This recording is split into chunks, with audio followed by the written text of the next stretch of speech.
There are no rules. That is the first thing anyone learns about the universe. Sure, you can find some patterns. Things fall towards bigger things, you need food to live, the usual.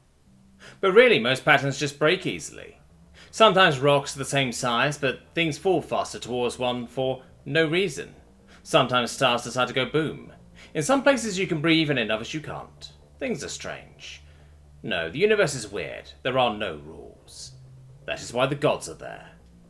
When we all appeared on our big rocks, we, like idiots, asked for the rules. Why do things fall? Why is the sky blue?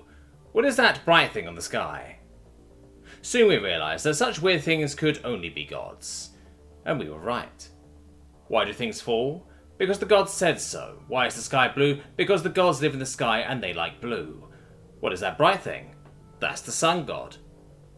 With our curiosity satisfied, we decided to focus on more important things, killing each other over who has the best god. That is how all species get to the wider universe. They find a god, they believe in them, and that god eventually teaches them to leave their rock. Then they appeared. Humans. We didn't really care for them at first. Just another people confined to a backwater part of the galaxy that, if well managed, could become a local great power just by sheer lack of competition. Except that they didn't stay confined. We didn't understand how, but they could move between stars faster than our fastest ships could ever dream of. We didn't know how they could be so fast, or how their ships worked. And the worst part is that they didn't understand how our ships worked either. They asked us how we were able to be in space. We told them the gods had helped us build our ships, and asked how their vessels worked. They told us that they had no gods, that they built their ships using the rules. We told them that was impossible. There were no rules, and everyone had gods.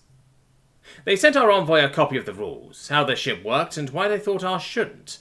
The captain that read it died of suffocation within seconds. The rest of the bridge followed soon, and then the entire ship. This was just the beginning. Humanity advanced through the galaxy at a disturbingly fast rate. They asked us questions which we never had even thought about. When they tried to explain the concepts behind the questions, we just died. How do you maintain gravity in a station without any grav generators? They asked. And the station collapsed as it lost all gravity. How do you maintain structural integrity with a hull made out of wood?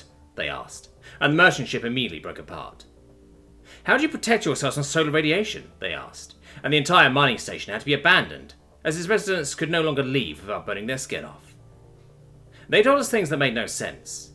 They talked about something called a collective psionic mind, how the common universal belief that something is true by the collective mind of the species manipulates reality to make it so by sheer psionic force, and that the faith in a supposed divine entity not only makes said entity real in certain ways, but also focuses the energy of the entire species, greatly augmenting its ability to manipulate the physical world. None of us understood it, and given the fact that human knowledge led to death, none of us wanted to understand.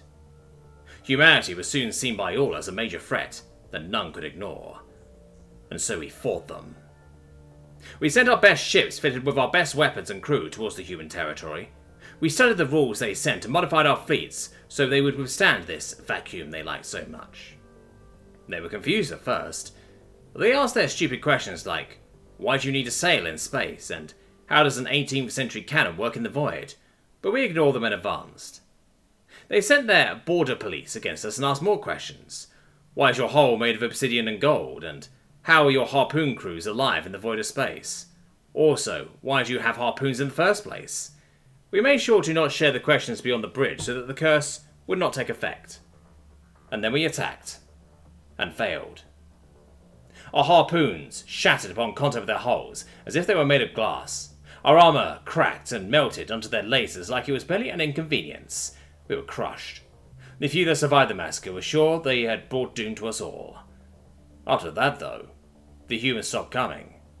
The message was that humanity's inherent anti-psionic effects, mixed with a natural understanding of the laws of the universe by most of the population, are shown to be deeply detrimental to local culture and technology, with a great chance of extinction of one or more species should prolonged contact endure.